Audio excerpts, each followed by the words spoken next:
Queremos agradecer a todos los amigos, amigas que nos miran a través de las redes sociales en este espacio Munay TV y Machin Mishu.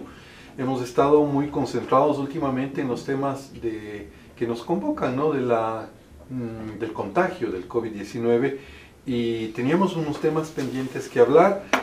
Para hoy vamos a seguir hablando sobre esta experiencia que en las comunidades quichuas y en el mundo necesita tenerse alguna información base para seguirnos cuidando.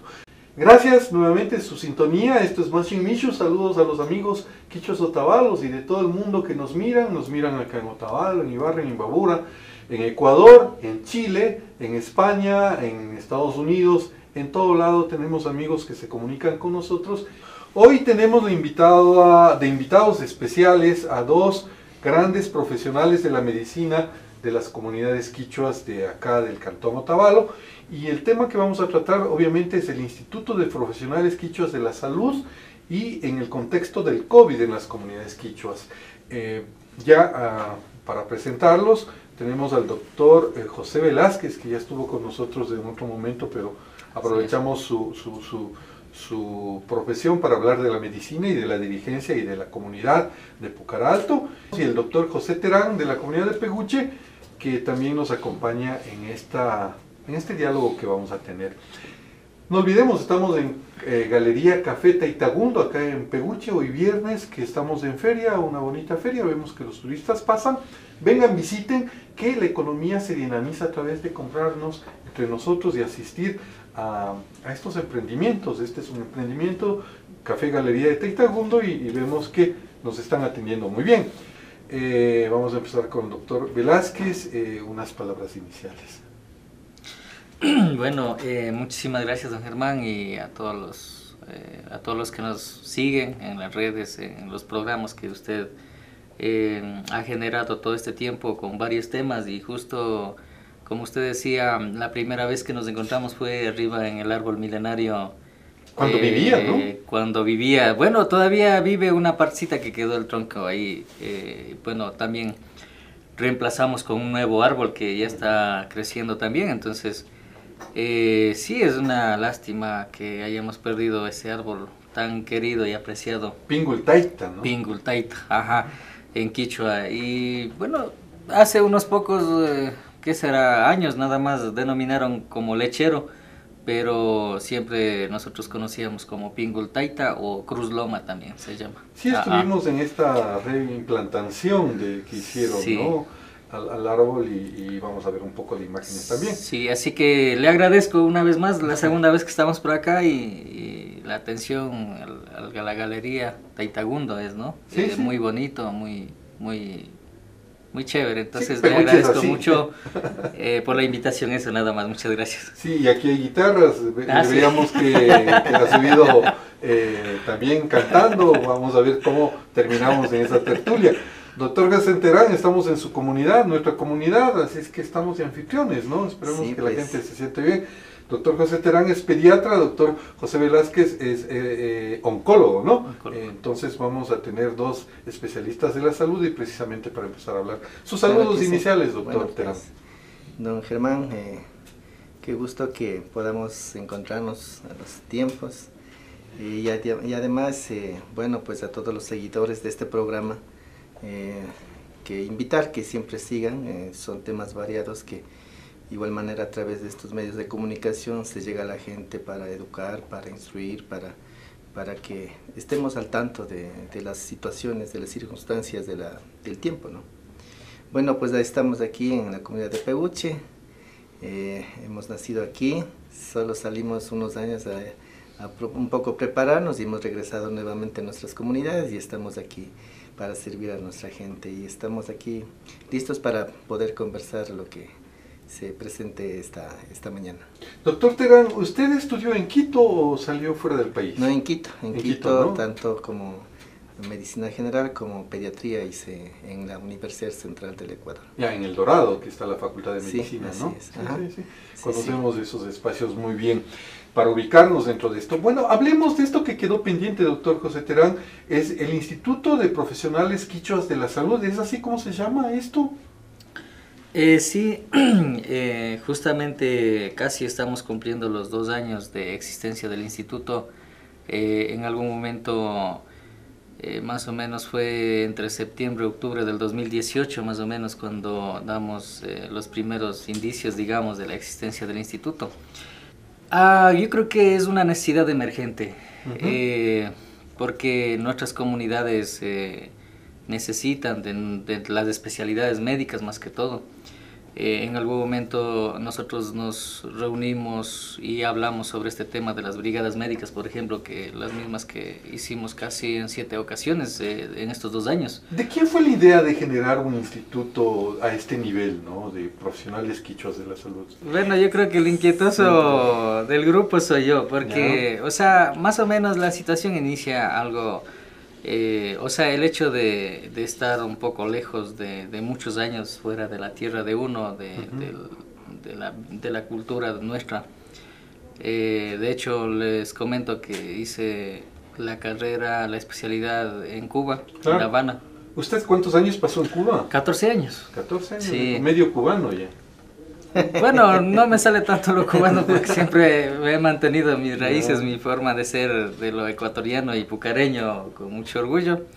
Entonces, cuando uno regresa con ese anhelo y ansiedad de integrar profesionales, la que siempre ha existido en los compañeros también, y cuando nos encontramos acá después de tantos años y empezamos a hablar sobre este tema de reintegrarnos y formar como un grupo élite en el contexto de las especialidades médicas, pues fluyó la idea y enseguida creamos el instituto.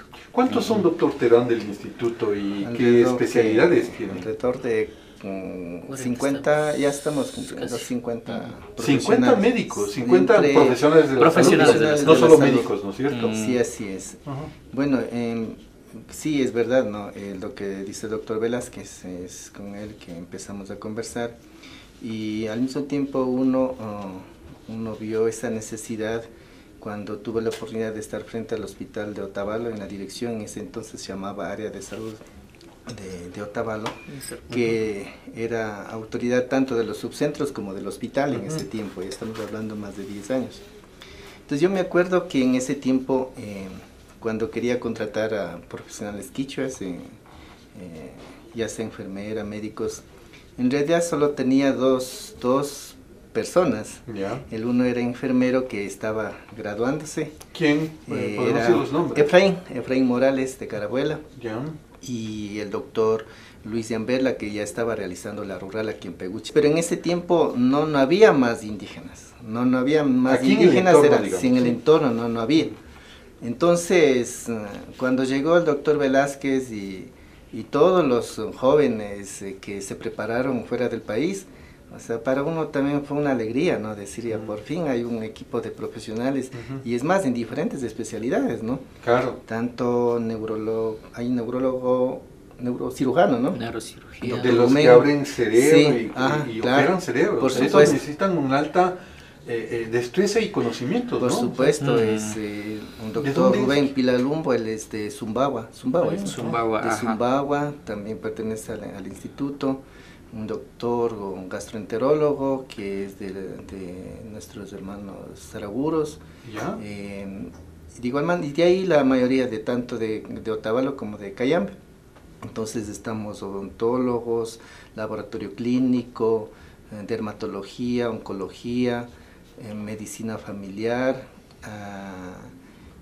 y algunas urología también, nefrología.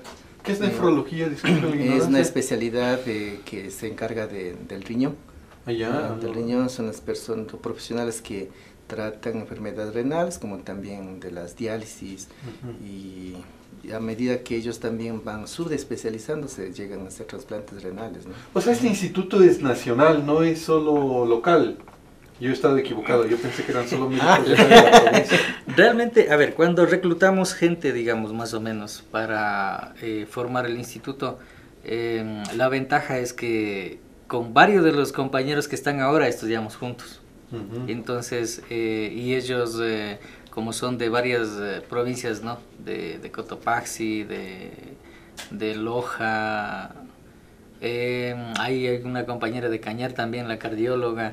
Entonces, como ya teníamos esa amistad y dentro de un contexto de formación juntos, entonces era muy fácil ir integrando a las especialidades médicas. Entonces, claro, pero en su mayoría, la mayoría de los profesionales somos de acá de Imbabura.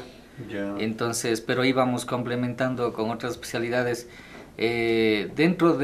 También dentro de las especialidades médicas hay algunos que son como más o menos llamarlo como de alta gama, digamos, ¿no? Como Usted de alta gama, digamos, ¿no?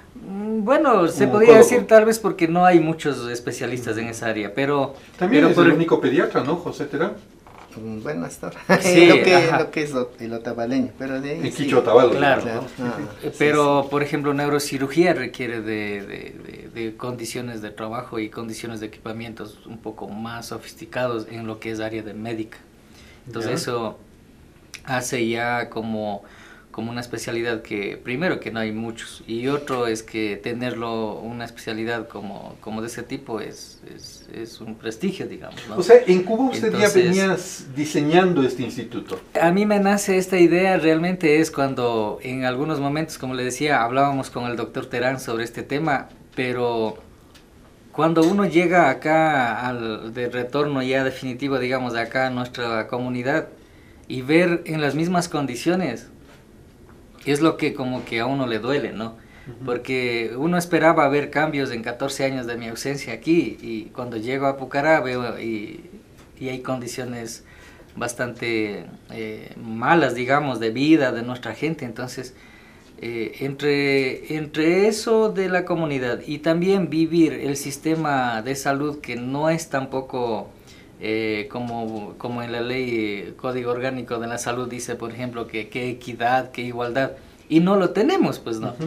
Entonces, por ejemplo, a mis pacientes con cáncer, desde Ibarra mandaba al Eugenio Espejo y se demoraban 3 meses para dar la respuesta entre sí o no. No, solamente para recibir. Para la recepción. Recepción nada más.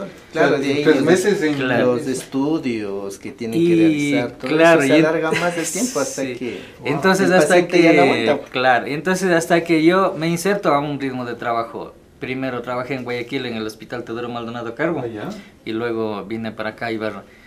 Entonces veo un sistema disfuncional totalmente, o sea... Y lo peor del caso es que la gente, autoridades antiguas, digamos, ¿no? Tiene esa mala percepción de lo que es salud, de que, o sea, oncología, por ejemplo, en mi caso, no, tiene que ser de tercer nivel, no puede estar en el segundo nivel. Entonces yo digo, discúlpeme, pero ¿hasta cuándo vamos a vivir? O sea, seleccionando especialidades a un tercer nivel, tercer y segundo nivel, cuando en el mundo ya oncología ya está en el segundo nivel y ponen quimioterapias, ponen tratamientos dentro de un contexto del cáncer y todo. Entonces todo eso me generó mucho malestar, digamos, indignación, ajá. Y mucha gente a mí me decía, no, porque tú eres indígena y eso, o sea, después me di cuenta, digo, no es por ser indígena, el problema es que el sistema de salud no funciona bien.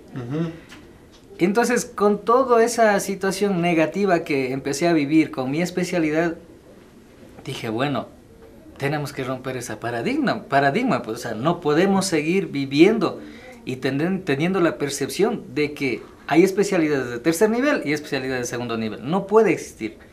Si estamos hablando de equidad y una atención de alto nivel científico aplicado a la ciencia, entonces ese beneficio tiene que aplicarse en todas las comunidades. No podemos seguir con brigadas médicas solo desparasitando. Y cuando se aplicaba las brigadas en las comunidades era a base de antiinflamatorios y antiparasitarios. O sea, la ciencia en la actualidad no está solamente para aplicar esa condición de tratamiento a nuestras comunidades. Tiene que ir un poco más allá. Por supuesto. Y entonces ahí es el objetivo principal del IPKS. Entramos al tema de IPKS. Ya. Entonces, ¿qué es lo que nosotros buscamos con el IPKS?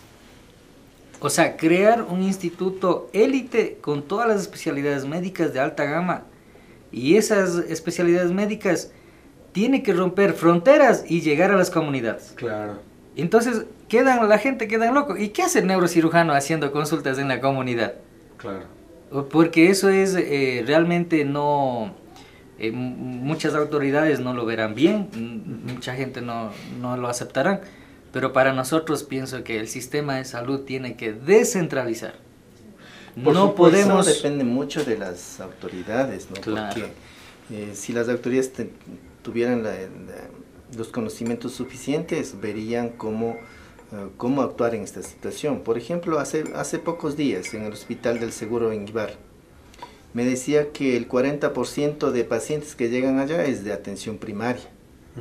Entonces, la autoridad actual dice, no, pues, ¿cómo voy a gastar tanto con los pacientes que es de resolución fácil, de pronta resolución en las unidades, en los subcentros de salud, digamos? Entonces dice, muy bien, pero no podemos decir al paciente, no venga acá.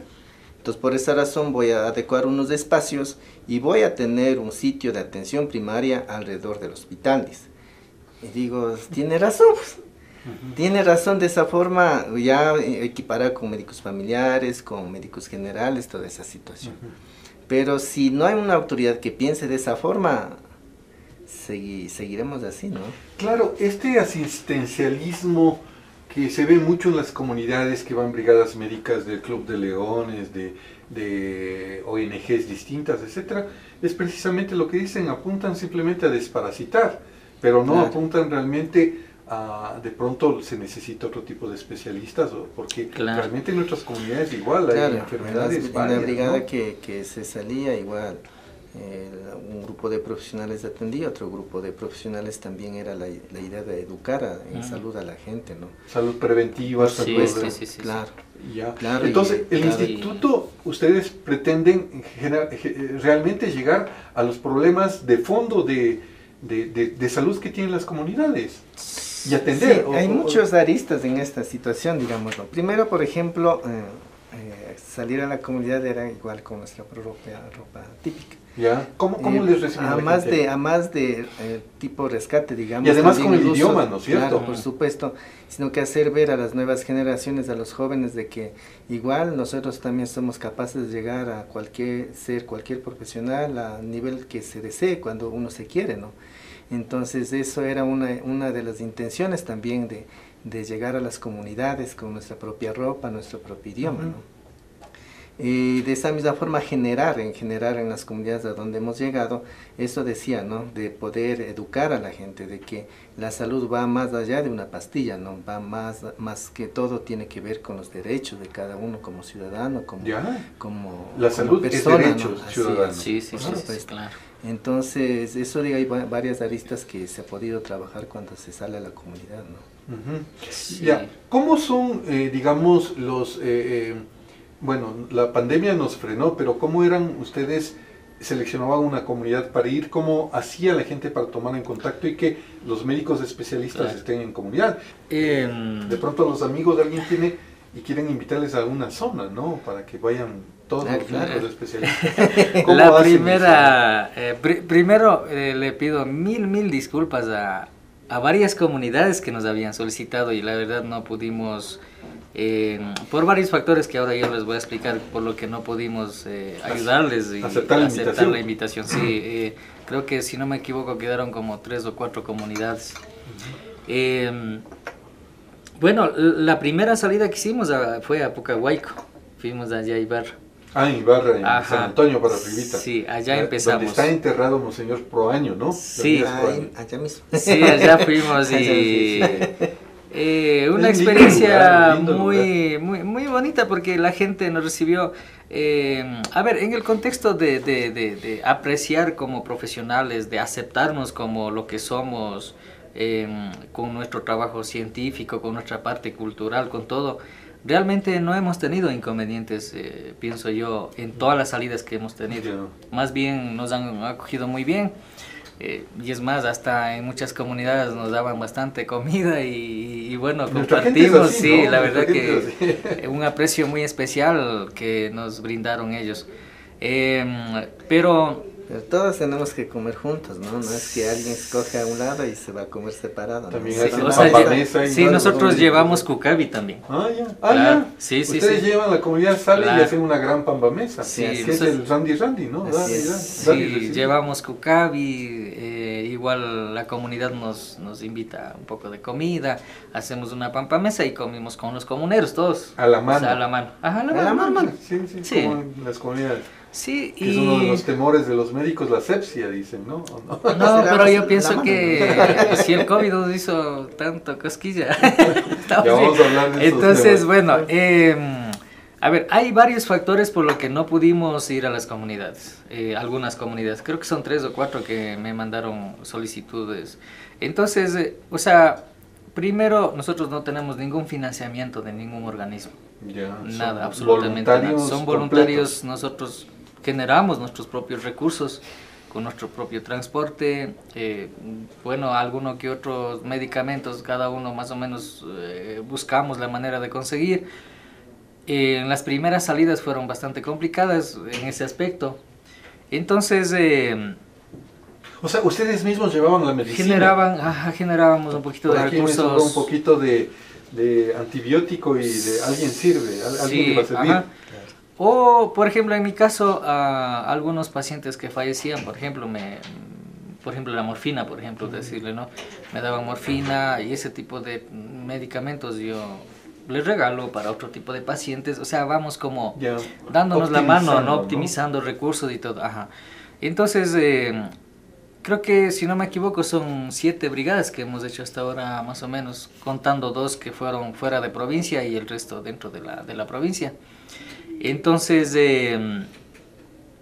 por esa razón es que cuando nos enviaba la invitación y andábamos sin medicamentos, sin nada, o sea, no era solamente ir a la comunidad y dar la cara y decir, soy médico, le doy la atención y vaya a comprar, cosas así, ¿no?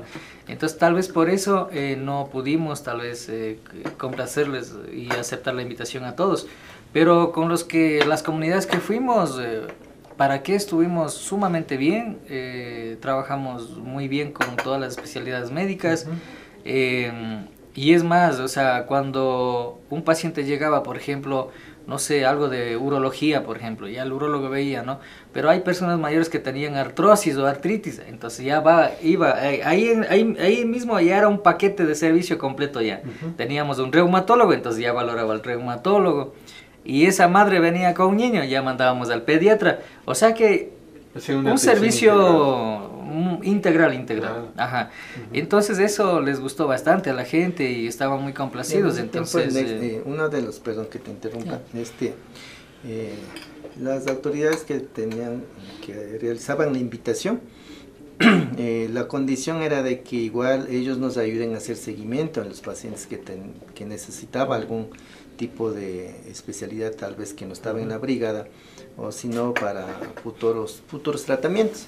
Porque como justo decía al inicio, ¿no? De que no es solo cuestión de llegar a una comunidad, dejar la receta y listo, verán cómo se arregla, ¿no? Sino hacer Es el terrible, seguimiento, digamos, ¿no? hacer el Ustedes como seguimiento. médicos deben haberse sentido terribles. Entonces, a la autoridad local o la persona que realizaba la invitación se le solicitaba de que nosotros digamos, entregábamos una lista de quienes necesitan seguimiento, quienes deben ir al subcentro, Comprometerles a los dirigentes claro, para que tal persona que está grave, pues le atiendan de esta manera, con supuesto, tal medicamento. Ajá, porque hay ciertas especialidades que igual en el grupo no tenemos y se necesitaba igual acudir a los subcentros o hospitales, ¿no?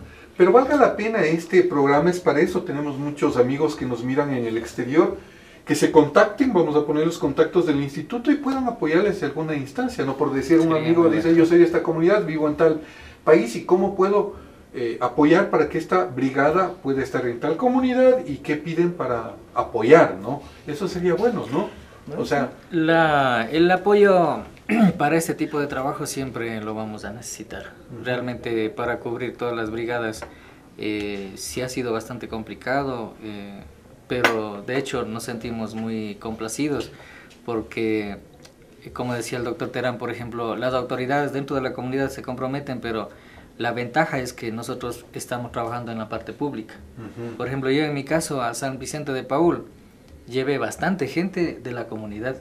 O sea que es una llevaba, estrategia, claro, es una estrategia. Entonces, igual a Quito creo que mandamos varios pacientes también, los mismos compañeros recibían allá en Quito.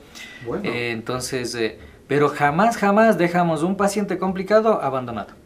O sea, hacíamos el seguimiento completo hasta llegar al hospital, y en el hospital pues ya realizábamos todos los estudios y tratamientos complementarios y todo lo demás. Entonces, yo me acuerdo del niño de Cangagua, también tenía una enfermedad rara, catastrófica, y eso igual tuvimos que coordinar con los del IES, porque era asegurado, me parece. Entonces, igual ese niño estaba sangrando, con hematomas, estaba muy mal, y todo ese procedimiento de seguimiento y control lo hacemos. Lo lograron hacer. Claro, y también el otro niño que era de acá de San Roque, era, ¿no? San Roque de Hatun Rumi, creo que es la comunidad. Sí. Leucemia. Igual el doctor Marco Lima, que igual es de nuestro equipo, siempre lleva los equipos básicos para hacer los exámenes, más la experticia de la enfermera, de todos los médicos. Vimos a un niño que pasaba ya más de 2 semanas con diarrea, pero no era una simple diarrea, como habían dicho los otros colegas, sino que era una leucemia linfocítica aguda. Detectaron eso. Esa misma tuvimos la oportunidad de poder transferir de la misma comunidad, de esa misma hora, acá al hospital de Otavalo. Y del hospital de Otavalo al Bacortiz, creo que estábamos viendo como a mediodía, y como 10 de la noche ya estaba en el Bacortiz para el día lunes ya recibir el tratamiento, ya que vea el oncólogo pediatra allá en el hospital. Agradecer todo su aporte, todo su juramento también, que es desde la época de los griegos, ¿no? Un juramento hipocrático, creo que se llama. Que se comprometen realmente a dar su vida por la vida, ¿no? Y en esta pandemia ustedes han sido parte fundamental, porque sabemos que el Estado abandonó totalmente. Soy testigo de esto, de cómo el Estado no tiene recursos para darles los implementos que ustedes necesitan, los básicos, digamos, tapabocas, alcoholes o geles, que miren, esto las instituciones o los gobiernos locales han apoyado mucho más que realmente la institucionalidad que le corresponde, en este caso el Ministerio de Salud, ¿no? Y ustedes dando un frente, pero así muy cara a cara con la enfermedad que hoy vivimos, ¿no? Realmente sí hay que agradecerles, hay que sacarse el sombrero, como nosotros decimos, y agradecerles así de corazón que ustedes están al frente de esto. Están, a más de sus especialidades, ustedes están atendiendo en primera línea también a pacientes COVID, ¿no? En las comunidades. Me decían, doctor Terán, que usted en cualquier hora le llamaban y usted estaba atendiendo, visitando y dando seguimiento acá en la comunidad y en las comunidades, este tipo de atención. Sí, se ha tenido esa oportunidad de... A veces cuando nos dedicamos a una especialidad nos olvidamos que primero fuimos médicos generales, ¿no? Es que tuvimos que desempolvar los apuntes de medicina general y retomar las cosas, ¿no? Porque en realidad sí era un poco desesperante, ¿no?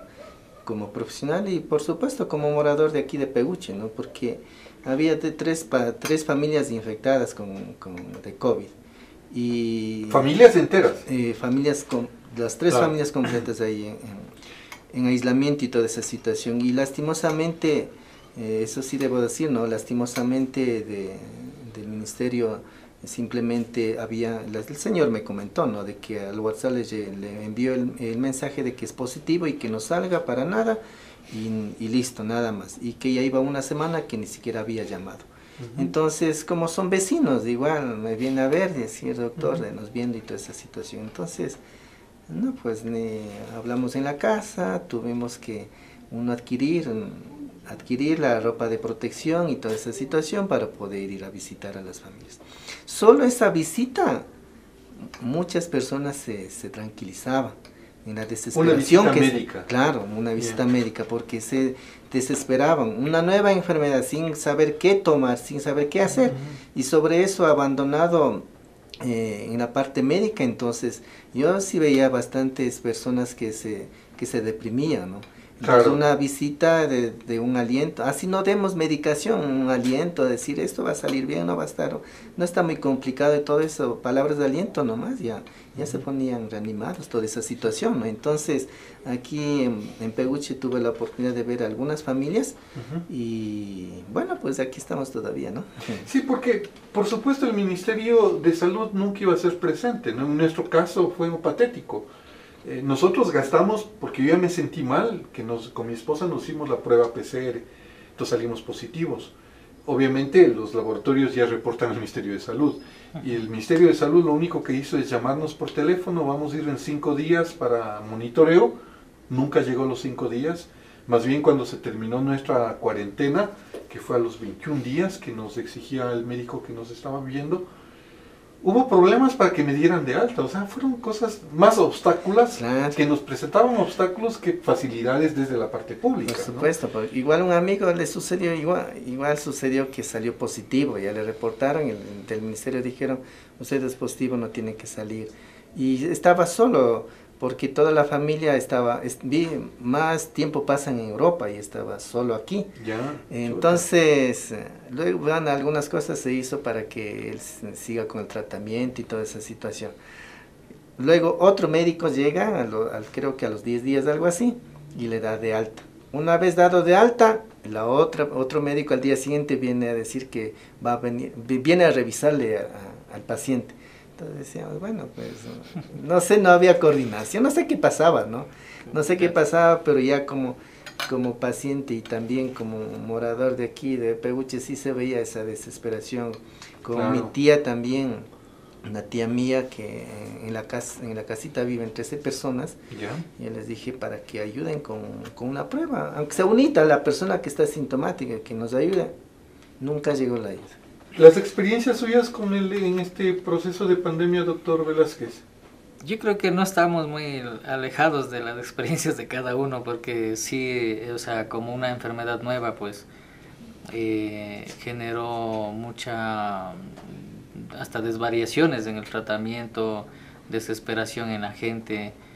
De hecho, yo aprovecho a todos los colegas a nivel nacional y a nivel mundial, que fue una situación complicada, pues, ¿no? O sea, tuvimos que estar, y sigue siendo complicada, pero bueno, ahora está un poco más controlada. Pienso que ya sabemos cómo enfrentar y cómo, por lo menos tenemos alguna idea del tratamiento y ha demostrado que es bueno. Entonces, por lo menos la gente que se murieron, vea, y muchos médicos murieron aquí en Ecuador, por supuesto, y por eso, ¿no? yo extiendo mi pesar y un abrazo inmenso a la gente de Guayaquil, porque tengo mucha gente que todavía se contactan conmigo, pacientes míos, colegas que trabajaron en el Teodoro Maldonado.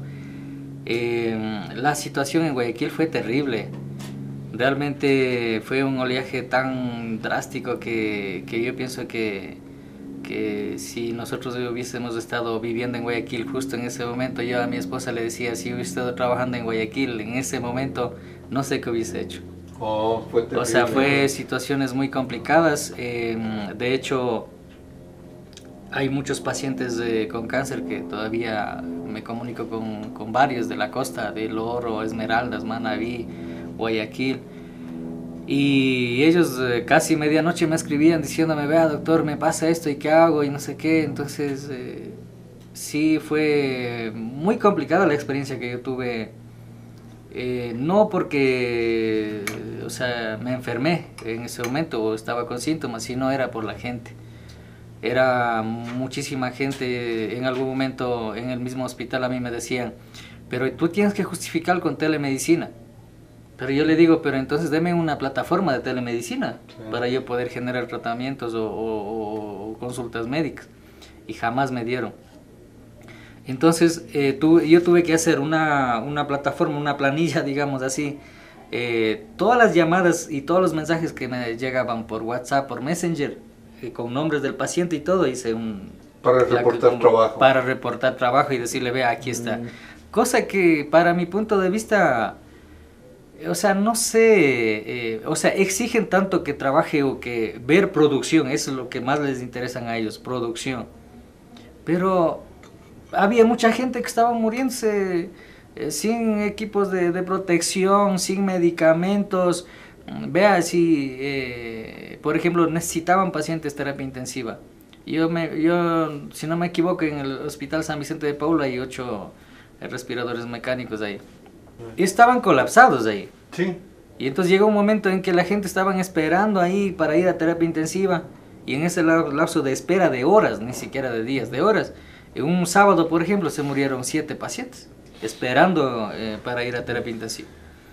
Entonces yo sí tengo una, no sé, una indignación tremenda.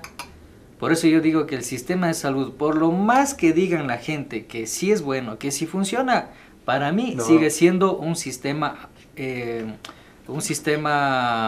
no sirve, que es caduco. Hay que cambiar este sistema. No podemos seguir así. No, a mí me da pena. Y al doctor Terán de pronto le consta, porque desde mucho antes de que llegue la pandemia, yo siempre decía que el sistema debe cambiar. El sistema de salud hay que cambiar. Miren, a tal manera no sirve el sistema desde antes, hoy, y por más inversión que haya hecho el anterior gobierno. Y por ejemplo, en nuestras comunidades están seguros de que si van al hospital van a morir y no quieren ir al hospital. Y en esta pandemia lo que han hecho es quedarse en las casas. Eso es lo que nosotros conocemos, ¿verdad? Entonces, por ejemplo, decirle, aquí a nivel nacional, ¿cuántos infectólogos habrá? Chuta. ¿Será unos 50 tal vez? Y lo que se necesita es... Pero aquí necesitamos, es que todos los países en vías de desarrollo no tenemos infraestructuras sanitarias.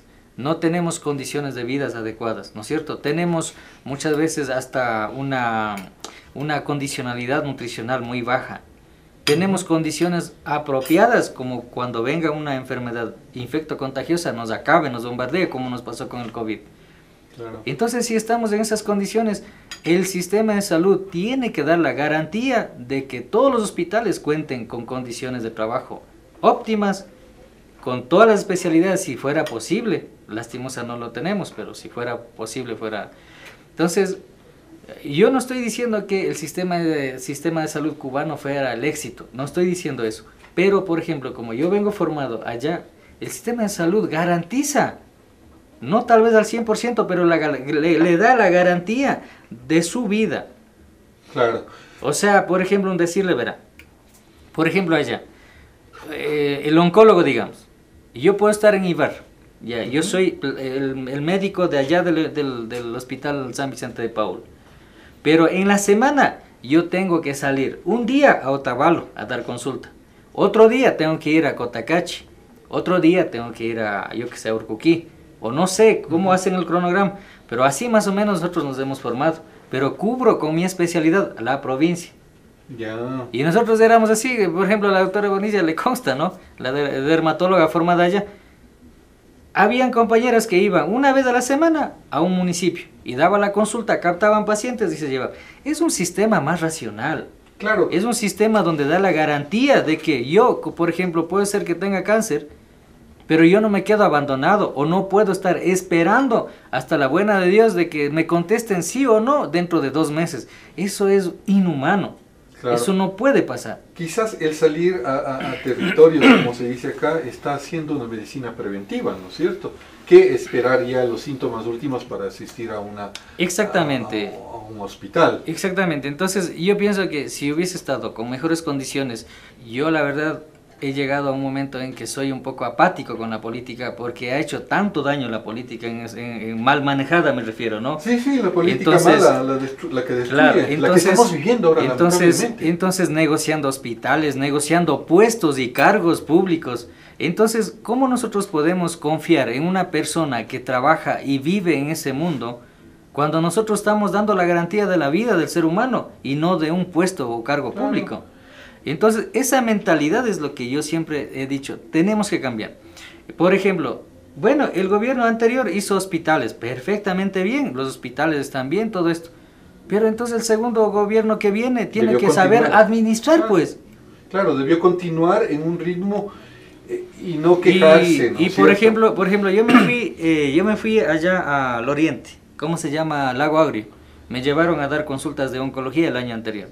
Estuve como 4 días más o menos allá. Llegué al hospital, chuta, no me acuerdo el nombre, el hospital nuevo que construyeron ahí. Y bueno, los funcionarios de ahí me recibieron todo perfecto, muy bien, perfecto. Pero entre una cosa y otra, yo siento que hay mucha política metido ahí. Entonces yo le dije así directamente en una mesa sentado, yo vine a atender pacientes, señores. Entonces de ahí me dijeron, bueno, vamos a caminar para que conozca un poco el hospital. Fui a caminar. Es un hospital muy grande, casi de 215 camas hechas, un hospital grandísimo en La Guagrio. Y de eso, 115 camas están abandonadas, nuevas de paquete, verán, sin darle apertura en el hospital. Entonces yo sí, en su momento... Eso es lastimosamente. Entonces... Es así, no, perdón. Lo que pasa es que, como les comentaba, ¿no? Hace un poco más de 10 años que tuve la oportunidad de estar en el Hospital de Otavalo como director. Cuando nacen políticas públicas, uno piensa tal vez inclusive el mismo gobierno o la misma tendencia puede garantizar, uno se piensa, ¿no? Pero lastimosamente no ha pasado eso en nuestro país, y no solo en salud, sino en todo sentido económico, todo, ¿no? Porque nosotros trabajamos fuertemente para incorporar a las compañeras parteras dentro del hospital. Claro, y lo del parto culturalmente adecuado. Así es, sí, inclusive tuvimos unos 3 años de no tener muerte materna en el Cantón Otavalo con ese proyecto. Con esa política pública. Con esa política pública, inclusive la OPS reconoció a nivel de Latinoamérica ese trabajo como primer puesto, ¿no? Sí, sí. Entonces yo pensé estuve en ese proceso, le cuento, trabajé en el Ministerio Coordinador de Patrimonio, que apoyábamos esta política intercultural desde ahí, obviamente con las ventanillas del entonces Perú, ¿no? Teníamos un gobierno de algunos años, que estaba el mismo gobierno, luego con la misma tendencia ganó este tiempo también, ¿no es cierto?, el gobierno. Pero cuando nosotros salimos del hospital, lo primero que empezaron a buscar fueron sacar a las compañeras parteras del hospital. Inclusive recibieron premios, o sea, las doctores que estuvieron en ese entonces fueron a recibir premio en Nueva York, creo que eran, algo así. Pero solo para las fotos y toda esa situación sirvió. Cuando ya salimos los que defendíamos y trabajamos en ese proyecto, cambiaron, siendo el mismo ministro, siendo el mismo gobierno, pero al nivel local cambiaron. Entonces es incomprensible eso, ¿no? Política. Incluso en Otavalo se logró construir una casa para precisamente el parto vertical, ¿no? Por supuesto, la casa materna que decíamos, ¿no? Era un espacio y ahora sucede esas cosas, ¿no? Porque hubo mala valoración, o si no, la señora parturienta llega con las justas al hospital, entonces había casos de partos en el parque, entrando al hospital. Entonces, para evitar eso es lo que se construyó la casa materna, y con eso también aumentamos los números de partos institucionales, y por supuesto eso nos ayudó para reducir la mortalidad materna, ¿no? Pero todo eso igual llegó otra autoridad, y lo primero que empezaron a hacer justificaciones para sacar a las compañeras parteras, porque uno de los nexos muy importantes para que las madres de las comunidades tengan un poco más de confianza y lleguen a las instituciones públicas, que es lo que el ministerio siempre ha buscado y busca, ¿no? Pero lastimosamente pasó eso, y entonces ni se diga aquí lo que dice el doctor Velázquez, ¿no? O sea, esa continuidad, ¿no? Si un gobierno hizo infraestructura muy bien, el otro entonces administre, den más recursos para que sea funcionable, recursos humanos, insumos, todo. Vamos avanzando en el tema, es apasionante. Nuestras comunidades con el COVID se han ido curando, y precisamente con la presencia de médicos como ustedes. Pero quisiera hablar con ustedes que tienen esa formación desde lo convencional, desde lo académico. ¿Cómo han sentido ustedes? Porque no ha habido también la posibilidad física y real de estar con todos los contagiados, en comunidades hablando, ¿no? Pero en nuestras comunidades se han curado con medicina alternativa. ¿Cómo ven ustedes este tema de intervención de la medicina ancestral, la medicina nuestra, de nuestras abuelitas? ¿Ha sido efectiva o no? ¿Cómo lo han sentido ustedes? Por eso también, no solo por ser indígena, ¿no? La defensa, uno que sí se defiende la práctica tradicional o ancestral en medicina, ¿no? Porque si no fuera por esos conocimientos, imagínense todo el sistema de salud pública no daría abasto, pues prácticamente, no puede cubrir a toda la población. Entonces, en nuestra gente, en las comunidades con sus conocimientos, lo que ha salido adelante, los mismos conocimientos de las parteras que hace rato estamos comentando, por eso igual siguen los partos en el domicilio con las parteras.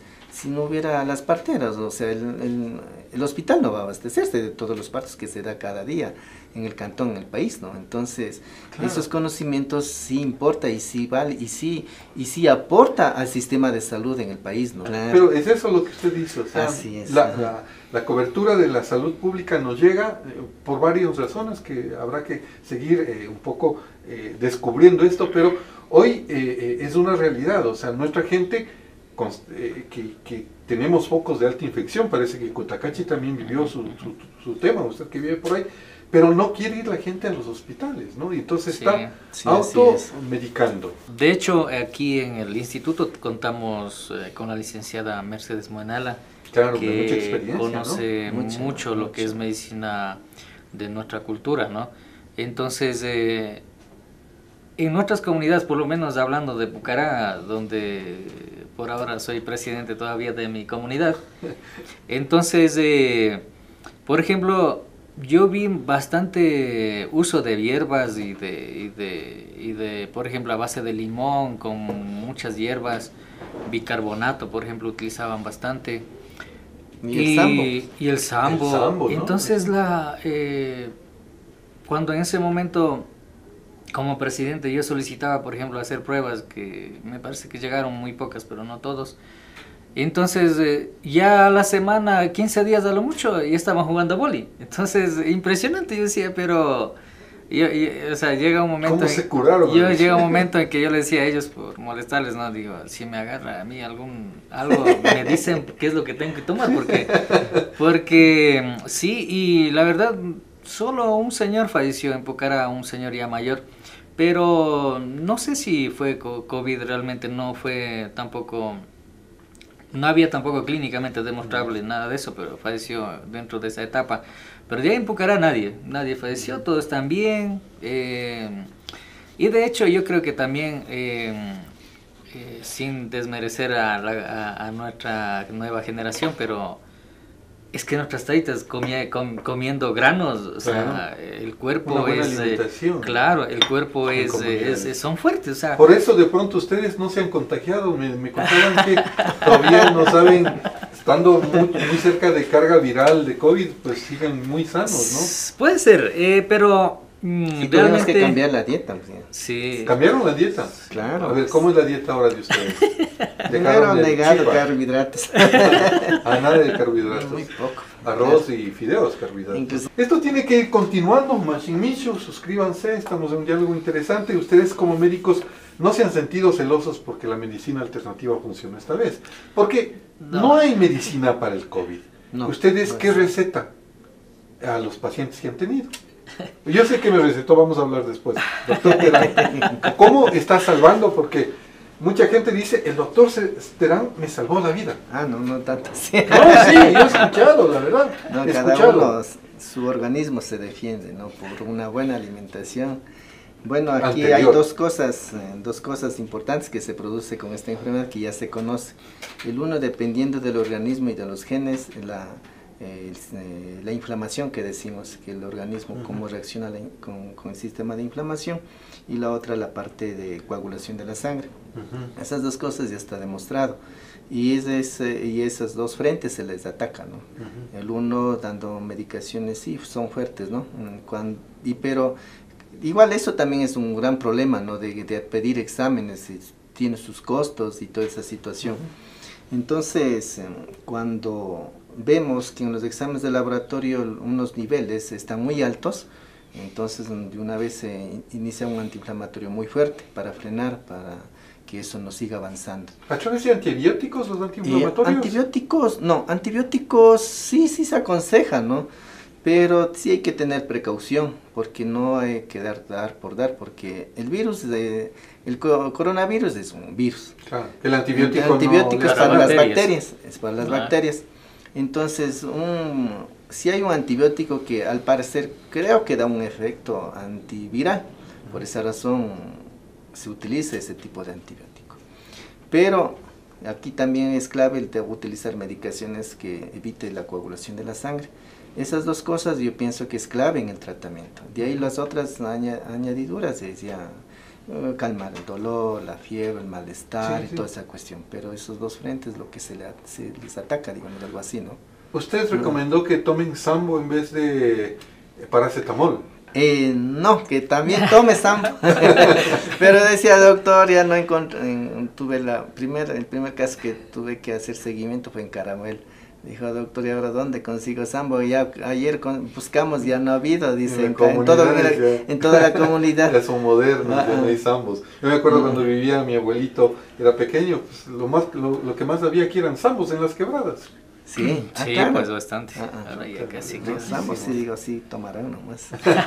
Asado me recomendaron a mí, una amiguita me vino a dejar un zambito, vea esto, se hace así, y me recomendaban o sea... rellenado con carne. Así. No, me dijeron que le hacen, que salía un juguito, y ese juguito me tomé. Y usted me llamó para que dejara de tomar paracetamol, porque me preguntó cuánto tiempo estaba tomando paracetamol, y yo, cada que sentía síntoma de fiebre tomaba paracetamol. Eso sí, también hay que limitarse, si no... No, o sea, tiene su límite el paracetamol, todo lo que son medicamentos. El mismo COVID a veces puede afectar no solo al pulmón, otro de los órganos que afecta es al hígado y al riñón. Entonces, sobre eso, tomando paracetamol tantos días, sí puede intoxicarse, ¿no? Se chocan mismo, claro, ¿no es cierto? Supuesto. Usted me recomendó algo más también dentro de eso, que había sido un antiparasitario y que también tenía su medicamento. Esta medicina había sido probado a través de la medicina veterinaria, ¿no? Sí. Ahí estaba su origen. Bueno, la ivermectina es la medicación. La ivermectina sí. también es de uso en humanos, en tabletas, pero. Y en gotas también está la presentación en uso. Pero para las ictioparasitosis, o sea, para los parásitos que están por encima de la piel. ¿Cuál es el principio de este medicamento con el COVID? A ver, la ivermectina lo que hace es que, o sea, hay unas proteínas entre el citoplasma y el núcleo, en esa barrera, hay unas proteínas o enzimas transportadoras del virus. O sea, el virus para que pase al núcleo tiene que buscar un transportador, digamos, y eso se llaman importinas. ¿Ya? Esas importinas lo que hacen es cargar al virus, llevan al núcleo, y en el núcleo se replica toda el ADN del virus, digamos. Y de esa forma se reproduce el virus y la carga viral se eleva, ¿no? Y entonces la ivermectina lo que hace, lo que ya científicamente demostrado en todos los estudios que habían hecho ahí, y ese estudio es a base de los japoneses y los árabes que hicieron ese tipo de estudios con la ivermectina. Lo que hace es que la ivermectina como que paraliza las importinas, y esas importinas ya no forman como transportadores directos hacia el núcleo del virus. O sea, el virus ya no puede entrar, no tiene un medio de transporte para llegar al núcleo. Y por supuesto la ivermectina se toma es justamente cuando está con el virus en el organismo, no como preventivo, porque mucha gente dice, bueno, entonces yo me tomo la ivermectina y nunca más me va a agarrar. Eso no es así. La vida media del efecto de la ivermectina más o menos habla de 7 a 8 días, más o menos, después de que uno toma los 2 días seguidos con la dosis correspondiente y todo eso. Y justamente por eso, dentro del protocolo de tratamiento se recomienda hacer las mismas dosis después de los 10 o 14 días volver a tomar, porque la vida media también del virus o de la evolución del virus, más o menos hasta 14 días es la fase más aguda donde ya hay mucha carga viral, y después va perdiendo su carga, digamos, y hasta los 21 días, entre 21 y 28 días ya más o menos ya entra a una alta epidemiológica, ¿no? Entonces ese estudio empecé a buscar porque era como le decía hace un momento, era una desesperación tremenda de que la gente me llamen, me manden mensajes, doctor, ¿qué hago? Y yo entre mí decía, pero tengo que buscar alguna solución, alguna alternativa, porque tampoco puedo decir, no, es que yo no sé hacer nada y no sé, vayan al hospital. Era un poco incómodo por mi parte. Entonces empecé a investigar toda esta cuestión de la ivermectina, porque ahí empezaron a hablar de la hidroxicloroquina con acitromicina, que eso después ya le sacaron como parte del tratamiento, porque era muy, muy tóxico. Y después venía la nitrosoxanida, ¿no? No. Sí está. También utilizaban eso. Utilizaban. Pero Bueno, en los pacientes hospitalizados, el plasma de pacientes convalecientes, pero igual actualmente ya se demostró que no, Claro, no hace influye, efecto. no hace Claro. efecto. Entonces iban por, o sea, varios estudios paralelos que iban evolucionándose más, dando alguna evidencia, pero a la final no llegaban a tener ningún éxito. Entonces, entre eso, dijo, bueno, la ivermectina, salían ahí cuando buscaba tratamiento para el COVID, y ahí salía ivermectina y algunas cosas, ¿no? Bueno, digo, bueno, vamos a investigar. Y dentro de esas búsquedas que hice en varias páginas, dentro de los estudios de ensayos clínicos y todo eso, encontré uno justamente donde utilizaban la ivermectina con la doxiciclina, protocolo que recién estaba empezando en esa fase 1, fase 2 más o menos en ensayos clínicos, entre Japón y Arabia Saudita. Ya. Entonces cuando yo veo eso digo, no, pues voy a esperar unos 15 días más para ver, A ver porque, qué pasa. porque el reporte sale cada semana estaba Ya. saliendo de ese estudio. Cada sí. semana salía esto, medían toxicidades primero y después tolerabilidad y después eficacia del virus, contra el virus y todo. Y a la final veo, chuta, resultados prometedores pues contra el COVID. Y yo creo que fui uno de sus pacientes que tomó eso, ¿no? Y justamente por eso les recomendé. Entonces, Experimenté. entonces Bueno, cuando... agradecerle, realmente Ento- agradecerle. Sí, entonces cuando yo veo que avanzan los resultados prometedores, digo, bueno, espero que nos vaya bien, porque aquí no podemos, como les dije, el sistema de salud, no sé, es tan cerrado aquí que no nos permite un poco abrirnos y hacer estudios de ensayos clínicos y ese tipo de cosas. Pero bueno, empecé a utilizar primero con los compañeros míos, colegas, no les voy a decir nombre, con colegas míos infectados de COVID en el Hospital San Vicente de Paúl. Y fue el resultado positivo. Claro, entonces yo busco y uno de ellos, yo le dije, vean amigos, les dejo el protocolo en el ¿cómo se llama? En la computadora, ahí en la sala donde estábamos. Les dejo ahí. Si les sirve, bien. Si no les sirve, perfecto, es una opción más que les dejo. Claro. ¿Ya? Ah, bien.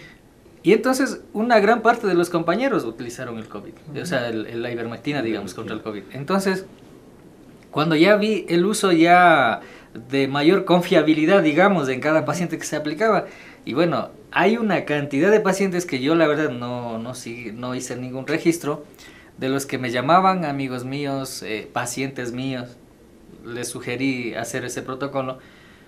Y hasta ahora estamos bien. Bueno, usted, uno de ellos que les recomendé, no sé, me imagino Claro, que usted Me preguntó cuánto pesaba, calculó Claro. el número de gotas, le dije mi esposa también, y tomamos, hicimos Sí, ese protocolo, entonces, ¿no? pero a la larga, verá, o sea, el uso del antibiótico yo pienso que hasta cierto punto es cuestionable. O sea, porque, Claro, así porque estamos hablando de un proceso viral, no de un proceso bacteriano. Ujú. Entonces, muchas veces utilizaban, por ejemplo, a base de antibióticos de amplio espectro, como imipenem, no sé, ceftazidima, Lo que no decían sé. los médicos, porque decían, sí, mire, disculpe, ¿no?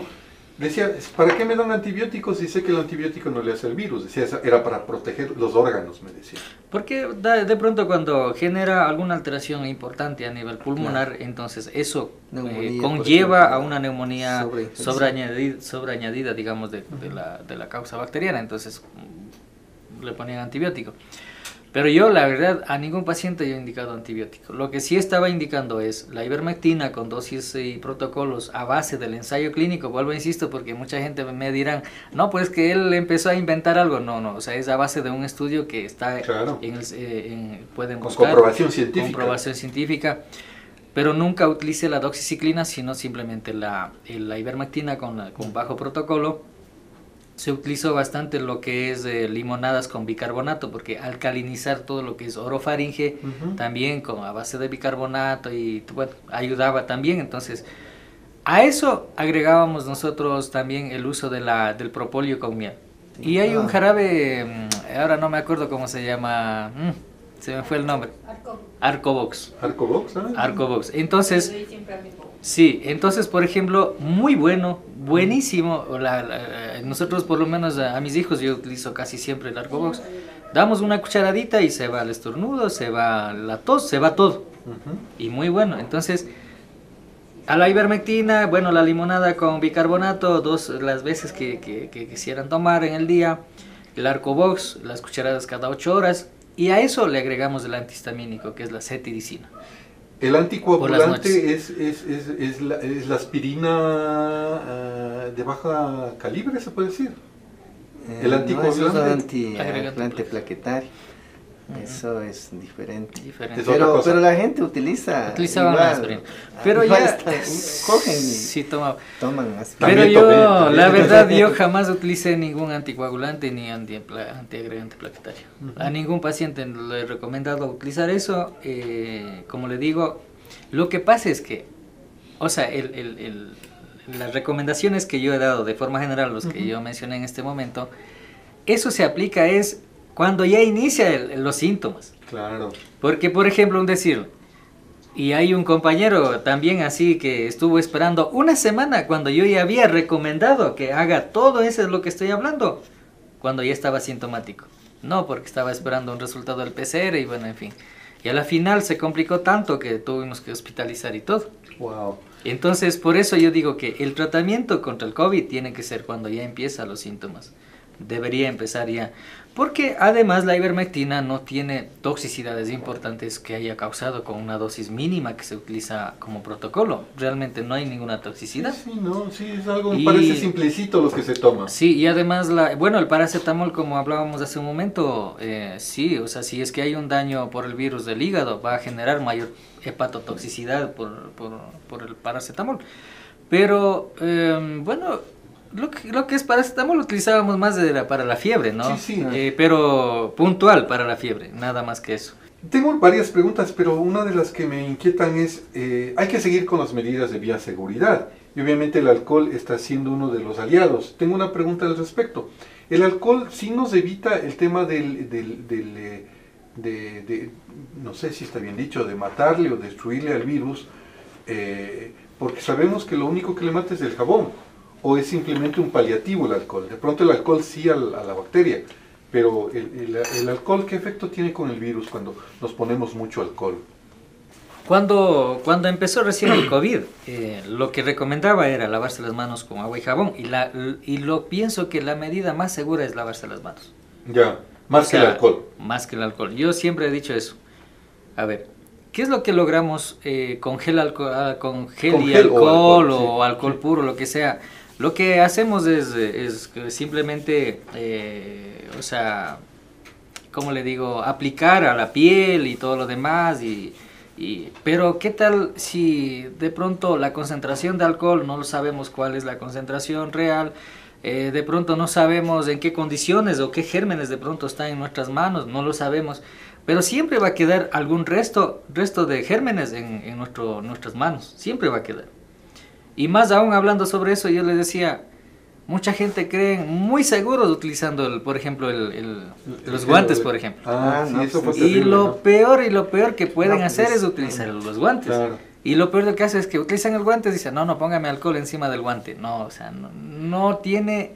No, o sea, a nosotros nos falta un poquito... de falsa seguridad. Falsa seguridad. Es una falsa seguridad, ¿no? Claro. Entonces, por esa razón, la verdad, yo les recomiendo es lavarse las manos con agua y jabón. Es lo mejor que podemos hacer en este periodo de protegiéndonos. Claro, entonces siempre el lavado de las manos ha sido la medida principal tomada no por el COVID, sino dentro de una cultura sanitaria y dentro de hospitales y donde vamos como médicos. Siempre el lavado de manos siempre ha sido la medida principal, digamos, para nosotros como servidores públicos en el área de salud. Yo creo que el alcohol puede ser que sí nos ayude un poco a controlar, pero totalmente pienso que no. Ya. Y yo la verdad siempre he estado con esa inseguridad, digamos, que solamente utilizar el alcohol no es suficiente. O sea, tiene que lavarse las manos. Claro, eso es lavarse la mano. Y lo otro, los primeros meses que salió en los estudios de unos japoneses, eso no se habla acá en el país. El gobierno japonés decía, según ese informe, ¿no?, que recomendaban utilizar la mano contraria a lo que usted maneja. Ya. Sí. O sea, para abrir las puertas con la mano izquierda. Porque si uno es de derecho, entonces tiene que hacer con el izquierdo, porque la que más manejamos es más propenso de llevar la mano a la cara. Entonces, mientras que con el otro es poco que llevamos a la cara, dice. Entonces, por eso se recomendaba, pero eso no se escucharon. Me vuelvo zurdo. Sí, Sí, sí, es una de las prácticas que han recomendado. De los pediluvios, ¿es necesario que siga el efecto del pediluvio de desinfectar el calzado al ingreso a la casa o hay que hacer otro protocolo mejor que el pediluvio? No, como decía, no solo riesgo hablando de COVID, sería como decían, si usted va a lamer la suela del zapato, nada más. ¿No es cierto? Claro, O entonces, si piso- por higiene sí, está bien, ¿no? Pero no como prevención para el COVID, ¿no? O llegar a la casa y desinfectarse con la ropa con alcohol mismo. Claro. Con... Hay una cultura a la que nosotros tenemos que aprender, que son la cultura oriental. Los japoneses, más que todo, yo he visto gente muy organizada, gente muy limpia en ese aspecto. Por ejemplo, decir, no por el COVID, ellos ya tienen esa cultura. Llegan a la casa, se sacan los zapatos y se ponen en un lugar donde corresponde. Y en la casa caminan, yo que sé, descalzos o con medias, no lo sé. Pero si usted está en un lugar de riesgo, entonces usted tiene que buscar un lugar apropiado para dejar sus calzados a un lado. ¿Qué mal haría yo llegar del hospital con los mismos zapatos y empiezo a caminar por la sala, camino por el comedor, camino por todo lado, y sabiendo que yo tengo a mis 2 niños pequeños y van a estar ahí jugando con juguetes y todo?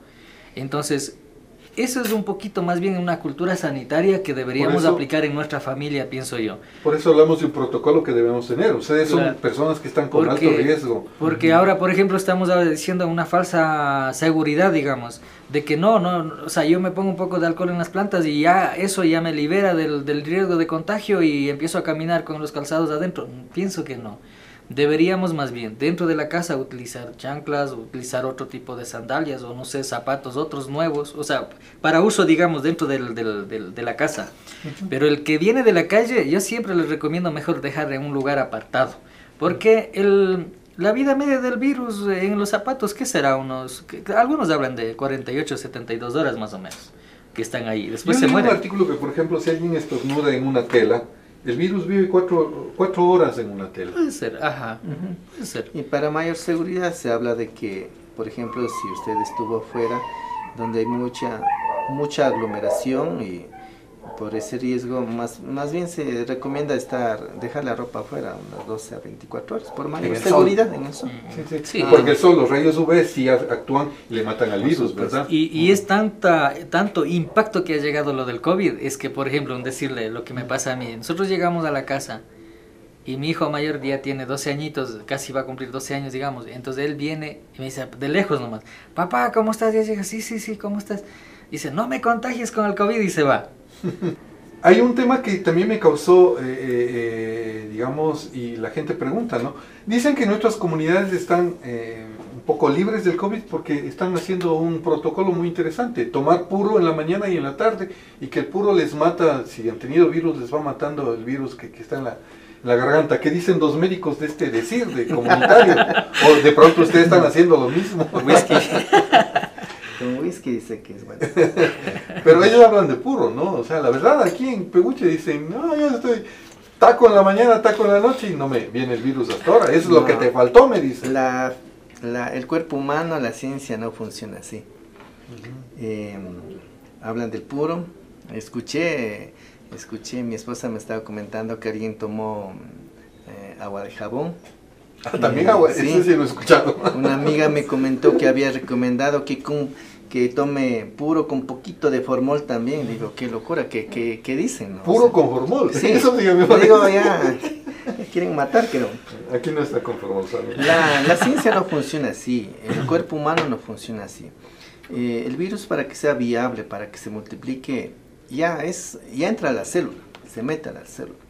No, el alcohol que menciona y todo eso como desinfectante externo es muy diferente, o sea, dentro del organismo no va a tener la misma función, no tiene que ver nada con esas creencias que tienen. Sí, inclusive un chofer de ambulancia donde yo trabajo, igual un día le veo tomando un taco. Digo, ¿y usted qué hace? Le digo, es que tuvimos que transferir a un paciente que tiene COVID. Entonces ya nos bañamos, ya desinfectó la ambulancia y vengo acá para desinfectarme por dentro también. Digo, no me hará esas cosas, uno de esos se me chuma y se choca con la ambulancia, le digo. Y esto es bueno recomendar y que nuestros amigos escuchen, porque de pronto si hacen esto y siguen y están convencidos de que están tratándose y están siendo inmunes a esto, ¿no? Claro, y lo otro que hay que tener muy en cuenta es de todas las prácticas que se haga o que diga con tal cosa me he curado, pero también hay que tomar en cuenta que el 80% de pacientes positivos no van a necesitar ningún tipo de tratamiento.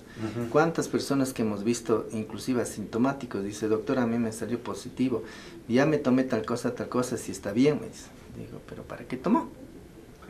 Entonces, luego de 2 semanas que hacen el examen, dice, ya salió negativo, ya me curé con tales cosas que me tomé. Claro, entonces, ese es el falso positivo, ¿no? Entonces, no es así. El 80% no necesita ningún tipo de tratamiento. El 15% sí va a necesitar tratamiento, inclusive oxígeno. Y el 5% entrará a un hospital y de las cuales 2 a 3% fallecerá. Sí, ¿no? sí, por sus condiciones de salud, más así no es. por... Sí, eso claro, por las condiciones de salud, sí. no importa qué edad tengan, ¿no? Hemos tenido casos de 20, 30, 40 años que fallecen, sí, que jóvenes han tenido que diabetes, presión alta y todo eso. Sí, esta es una verdad, que se entere la ciudadanía. O sea, este es un virus que va a permanecer con nosotros, mutará, tendrá sus efectos, etcétera, y lo que hay que saber es este tipo de comportamientos. Obviamente sí, lo que ustedes recomiendan, o sea, cambiar el estilo de vida, de salud, de alimentación sobre todo, y un poco tener estas normas de bioseguridad que nos ayudan un montón, ¿no es cierto?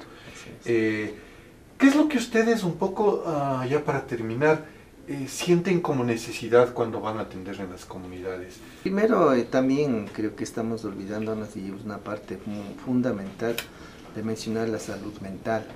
Eso está bastante descuidado.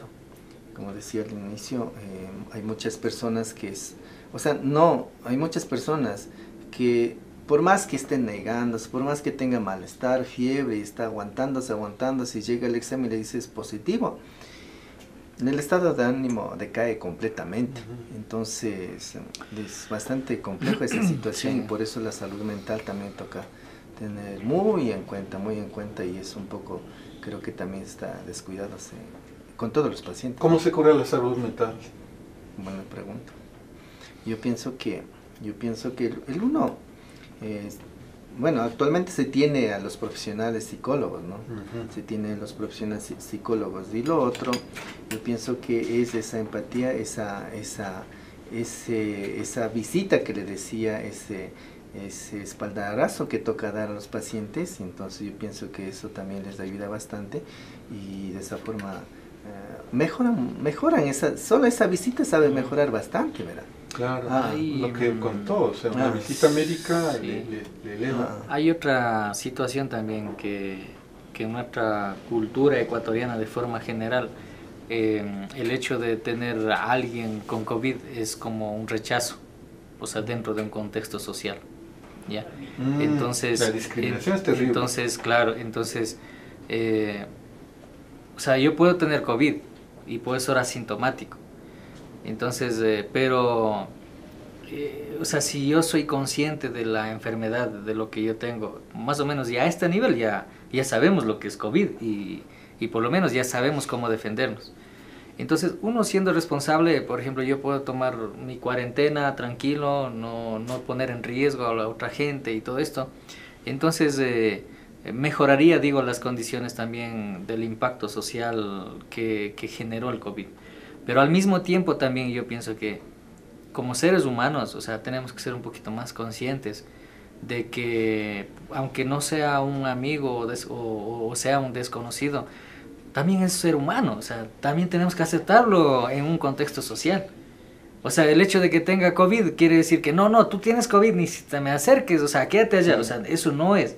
Hemos sentido eso, y entonces, mucho. Ese es el problemática tan grande que pienso que el trabajo, claro, que tiene que ver de salud mental, desde los psicólogos y todo este contexto de trabajo profesional, pero al mismo tiempo pienso que nosotros, como seres humanos y como buenos ecuatorianos, tenemos que quitar esa situación negativa de rechazar a alguien porque tiene una enfermedad X, ¿no? Y esto no es por el COVID nada más, es por ejemplo pacientes con cáncer. Sí, debe ser. Por ejemplo, alguien está en quimioterapia y la quimioterapia genera muchas reacciones, se le quita el pelito, no sé, se quedan calvos, bajan de peso con anemia, pálidos o pierden de peso. O sea, la imagen estética de la persona cambia totalmente con los pacientes con cáncer. Y esos pacientes están en un rechazo permanente. Entonces, eso sí tenemos que cambiar. Y eso se cambia es desde abajo, o sea, desde los niños, cómo vamos formando a las personas. Cómo vamos dando el valor, el sentido que significa un ser humano, un hermano o una hermana al lado. Porque, y esto del COVID, lo plasmamos directamente en ese contexto, en la parte social. Tiene COVID y es un rechazo total, nadie quiere acercarse a nada. Y justamente nosotros, pues, las veces que hemos podido ir a las comunidades o las veces que hemos hecho visitas domiciliarias, realmente a sabiendas de que no, me puedo contagiar lo que sea, pero generamos una confianza un poco más directa, más familiar. Creo que, si no me equivoco, unos 3 o 4 pacientes, me parece, pacientes con cáncer, llegaron a la consulta conmigo. Revisé orofaringe sin nada, solo con mascarilla nada más y todo. El protocolo dice que no revisen la garganta. Sí, pero un paciente con linfoma en la orofaringe todo estenosando y no podía tragar, yo tenía que revisarle. Y a la final, paciente dentro de 4 o 5 días, positivo. Y yo entre mí decía, bueno, si me da, pues, y me da algún síntoma, empezaré a tomar mi protocolo, pero bueno, no me desesperé. Y con el paciente igual seguíamos en contacto con su tratamiento y todo eso, la parte oncológica. Pero este señor me contaba llorando, por ejemplo, a mí me decía que son 8 hijos, por ejemplo. De los 8 hijos, siendo papá, verá, de los 8 hijos, solo 4 llegaban a la casa a verle o sea, a verle por lo que estaba en cuarentena. Los 4 restantes ni siquiera se acercaron donde el papá. O sea, eso pasa en nuestros propios hijos, en nuestra propia familia, imagínense. Lo que yo puedo esperar de una persona extraña a la mía. Ajena, digamos. Es triste. Entonces, la realidad. por eso yo digo que nuestra percepción ante una enfermedad no puede ser una limitante para aceptar a otra persona. Puede estar en las peores condiciones. Más bien, si estamos para ayudarnos, téngalo por seguro que nosotros, como el doctor Terán, yo, todo el grupo del Instituto de IPKS, hemos estado brindando ese servicio directamente en las comunidades. Y enlazando un poquito esto, eso es lo que nosotros queremos cambiar como IPKS. Sí, o sea, llegar con nuestra gente, porque el hecho también de hablar quichua nos facilita muchísimo. Hasta los mismos chistes en quichua salen más agradables que en español. Sí, de verdad. La atención en quichua. Entonces eso nos hace más directa todavía las atenciones con nuestra gente, nos hacen sentir mejores personas. Y de hecho, me olvidaba esto, tengo que enfatizar, don Germán. En el instituto, claro que dice Instituto de Profesionales Quichuas de la Salud, pero tenemos también profesionales mestizos, quienes se comprometieron con el instituto, también están compartiendo con nuestra cultura, con nuestros saberes ancestrales también, que ellos en algún momento dijeron que les gustaba mucho nuestra práctica médica, digamos, de forma integral. Entonces ahí tenemos, por ejemplo, una doctora gineco-obstetra, especialista en ginecología y obstetricia. Tenemos un médico especialista en genética clínica, tenemos también. Son especialidades que no es fácilmente tenerlo, y en el grupo lo tenemos. Tenemos un fisioterapeuta, el licenciado Fernando Landeta, por ejemplo, que también es parte del instituto. Si no me equivoco, hay más, me parece, profesionales. Pero bueno, no entiendan que el grupo es solamente de los indígenas, no es eso. Lo que nosotros llevamos como primeros generadores, digamos, de esta idea del instituto, claro, casi todos somos indígenas, pero eso no quiere decir que no vamos a insertar a otros profesionales que no sean indígenas. Aquí las puertas están abiertas. Lo que sí necesitamos es un compromiso de trabajar con nuestra gente. Es lo único que buscamos. Alta conciencia social, diríamos. Exactamente. ¿No? Sí, muchas gracias por aceptar esta entrevista. Quiero terminar esta entrevista, este diálogo, porque hay un conocido suyo, doctor Terán, que seguramente algún familiar fue atendido y me dijo que le haga llegar un presente, así es que con el permiso del doctor Velázquez, siga, por favor. Quiero entregar un recuerdo que es parte inicial, porque los compromisos van a ir Es un recuerdito me dijo que quiere permanecer de forma anónima, no le puedo decir el nombre, pero nos gustaría que lo abra para que vea de qué se trata y ver si es que le ha gustado, ¿no? El presente. Bueno, pues grata sorpresa, no sé quién quiera que sea. Y Realmente Dios le es multiplique su gentil.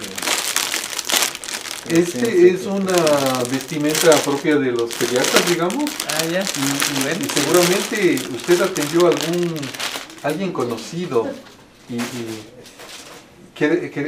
queremos saber si la talla le alcanza, si no, es alguien que no vive en el país, claro, ahorita por favor, porque si no utilizamos Quispe Travel, le enviamos esto para que nuevamente regrese y va a ser parte de este digamos, reconocimiento que hace una persona, un peguche tío, que seguramente le conoce y algún momento él dirá, yo fui la persona que... Perfecto. ¿Le va bien? ¿No? Muchas gracias. Sí, amigo, al doctor. Mi libro, que era como una deuda que no le había entregado. Sí, verdad que me dijo así, sí es verdad. Es mi libro. También mi libro. Muchísimas gracias, don Germán. Bueno, este es para usted, pero después para su consultorio, para que los pacientes lean mientras esperan el turno, le voy a entregar otro, ¿no? Gracias. Tengo otro libro que está en imprenta ya, pero les haré llegar esto, conversaremos en otro momento. Perfecto. Agradecerles realmente, ponernos a disposición. Esto del Instituto de Profesionales Quichuas de la Salud es un tema que debe seguir adelante, que va a necesitar mucha, digamos, apoyo de autoridades, de personas pudientes, amigos en el extranjero que puedan hacer alguna colecta para apoyar de las múltiples necesidades, ponernos en contacto, vamos a poner los contactos del doctor y agradecerles por su paciencia y muchos temas que se han tratado aquí, muchos consejos que nuestra ciudadanía, nuestros amigos van a escuchar y van a hacernos caso, ¿no? Así es. Bueno, muchas gracias, don Germán. Bueno, igual manera, nuevamente, gracias a la persona que se hizo presente. Bueno, siempre es alentador así recibir estas cositas, muy amable, muchas gracias. El pantalón sí le va a quedar, ahí hay muchos bolsillos también. Lo otro sí, solo un mensaje tal vez final a todos los seguidores. En este tiempo, no sé, uno todavía está analizando cómo está pasando la situación con nuestra gente. Yo siempre digo, no sé qué hubiera sido con todo el grupo de profesionales de la salud que actualmente existe, nuevas generaciones. Por eso la importancia de prepararse en diferentes campos, no solo en salud, en economía, en todo sentido, porque si todo este equipo de profesionales indígenas, digamos que no estuviéramos, no sé qué hubiera pasado con toda nuestra gente, ¿no? Porque parece que hemos creado cierta confianza con nuestra propia gente, por eso también llega. Yo decía, tengo calculado por medio unos 30 pacientes que se ha visto, de los cuales son 2 mestizos, nada más, del resto es puro indígenas. Entonces uno dice, bueno, si nosotros no estuviéramos, ¿dónde hubieran estado ellos? Si tuvieran la confianza con el sistema de salud, estarían allá. Bueno, no sé qué hubiera pasado con nuestra gente, ¿no? Por eso pienso que deben los jóvenes siempre pensar en prepararse en diferentes campos, y de esa forma también vamos a cambiar la realidad para nuestra gente, ¿no? Quiero y está diseñando un programa con juventud porque tienen otras metas. Los jóvenes hoy están haciendo sus cosas y la pandemia les ha permitido un poco salir y plantear proyectos bonitos. De eso vamos a seguir conversando. Doctor, los últimos consejos, no van a ser últimos, vamos a tener al instituto en especialidades y tratar de esto porque sí es interesante hablar de esto para la continuidad de la vida. Claro, sí. Bueno, don Germán y doctor Terán, muchísimas gracias por recibirnos en Peguche, un espacio y una comunidad muy linda. Por mi parte, yo creo que después del levantamiento indígena que tuvimos hace un año justamente, IPKS estuvo presente también ahí. Nosotros fuimos con una brigada médica, estuvimos allá justo cuando nos turnábamos, y justo cuando nos atacaron un jueves, me acuerdo, justo dentro de las universidades nos dispararon y todo, o sea, rompiendo todo el límite de seguridad y todos los compañeros chapas, como les digo yo. Compañeros chapas. Entonces, bueno, ahí nosotros estuvimos ahí, había un compañero de allá de Cotacachi que se había roto casi 10 centímetros de la parte parieto frontal, más o menos. Justo ahí con todo ese gas lacrimógenas, con todo, estuve suturando y todo, o sea, me acuerdo como que estuviese viviendo ese momento en este momento, o sea, ahora, ¿no? Y estamos ya cumpliendo ya un año de eso. Pero bueno, IPKS no es solamente brigadas médicas, sino que también tenemos otro tipo de proyectos como investigación, tenemos proyectos un poquito más que todo de insertarnos un poco más al sistema de salud y poder de pronto aportar un poco más para este cambio que tanto anhelamos en este sistema de salud. De hecho, hay muchos compañeros que ya también están en proceso de investigaciones, como David Quispe, que está haciendo unos proyectos de su especialidad allá en Quito, en el hospital con sus pacientes. O sea que no solamente una actividad asistencial, digamos, como IPKS, sino tenemos que como RUNAS generar investigaciones. O sea, tenemos que estar a la par con la ciencia mundial. Apegarnos a la ciencia. Entonces, no podemos hablar de claro, empírico, ¿no? Sí, entonces más o menos en ese camino estamos también como IPKS. Y por lo que, aprovechando la oportunidad, a todos los compañeros que están en el exterior, de pronto hay fundaciones o de pronto ajenos a nuestra cultura, sino que hay fundaciones internacionales de pronto que puedan apoyarnos. Sería muy bueno. Hasta el momento, como les digo, nosotros no hemos tenido ningún apoyo directo así como de algún organismo ONG o estatal. Hemos estado con nuestros propios medios sobrellevando esto, pero si tuviéramos un poquito más de apoyo en cuestiones económicas o materiales, yo pienso que fluiría un poquito mejor, digamos, ¿no?